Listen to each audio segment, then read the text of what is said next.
Ito yung problema ng kala namin. Yung isa maganda yung apoy, pero yung isa mapula. Yan. Nako, nagbibigay ng ano yan, ng uling sa puwit ng kaldero. Gusto yung maghuhugas kayo, maitim ang sponge. Kaya yan yung ating gagawin.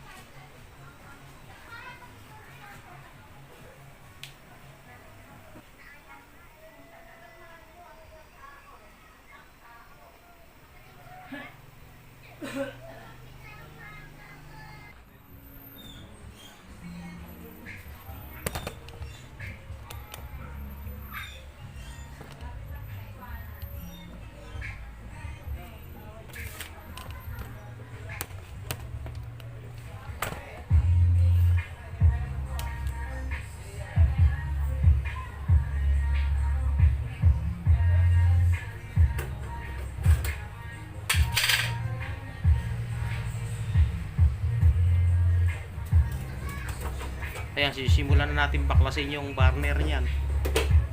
Well, ang burner niyan mayroong may lock sa ilalim, kaya hindi nahuhugot agad. Kaso lang yung lock nito kinalawang na, kaya nasira na. Kaya ang gagawin ko rito, babaliin ko na lang kasi kalawangin na, at saka pupuk ko na lang yung para lumabas yung burner niya sa pinagkakabitan sa ilalim.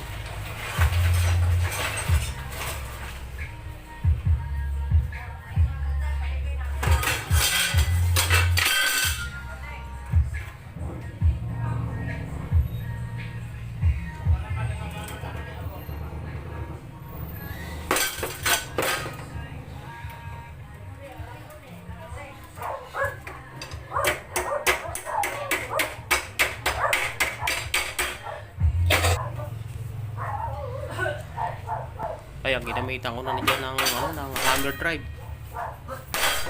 Kasi kinalawang na yung pinaka lock niya. So kailangan pukpukin para matanggal yung burner. Sa pagpukpuk ko niyan, ang dami ng mga natanggal na mga buhangin galing doon sa loob ng burner. Ayun nasa gitna. Mapapansin nyo, ayan. Ayun ang dumi, napakarami Ayan napakarami Meron pa yan. Galing yan din sa loob. Nandiyan sa loob ng burner na yan. Yan yung nagpapapula ng apoy. Hindi na nakakasingaw ng maganda yung gas. Kaya ang niya pula.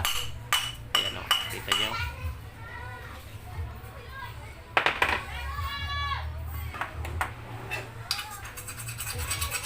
Yan, nilinis ko pa ng konti yung labas kasi mga nababakbak na yung bakal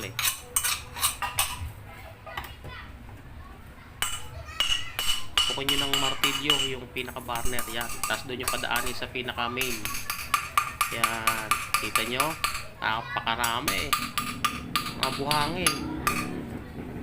Actually bakal yan, ang part yan ng burner na sa katagalan ay nagiging kalawang sa loob habang umiinit, at hindi rin maiwasang yan yan yung nalalagyan ng tubig dahil sa kumukulong tubig. Yan parami tinukalan mo niyan pag ganyan ang dumi sa yan. Okay na yan. Loob ng burner. Galing yan sa loob ng burner na yan. Try natin kung gaganda yung apoy.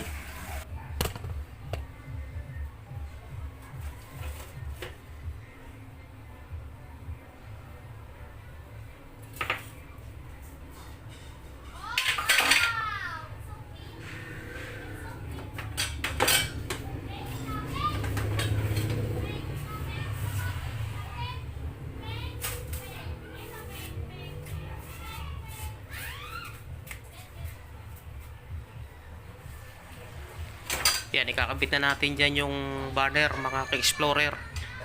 Testingin natin kung talagang effective yung ating DIY.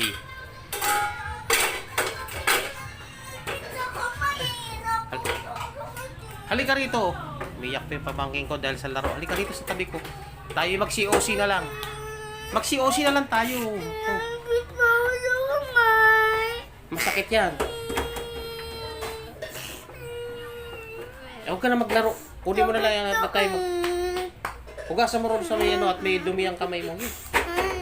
Doon yan, sa gripo.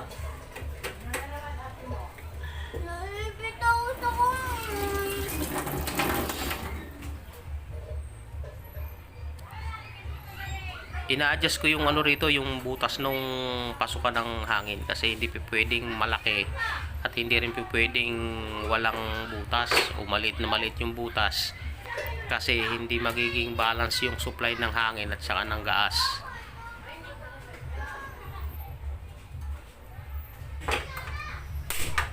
Ayun, mapapansin nyo sa unang bukas, mapula rin siya, no? Pero sa umpisa lang yan, sa una lang yan kasi nga, kumbaga ayan,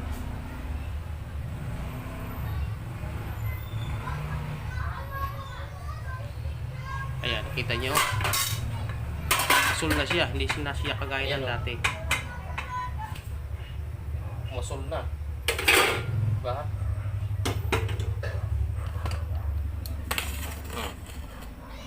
Ibang iba na yung kulay niya, asul na, hindi na yung kulay pula dati. Yun lang ang ano ron, ang dahilan ng pagpula ng apoy, yung dumi doon sa loob, mga uhangin, mga nadudurog na bakal.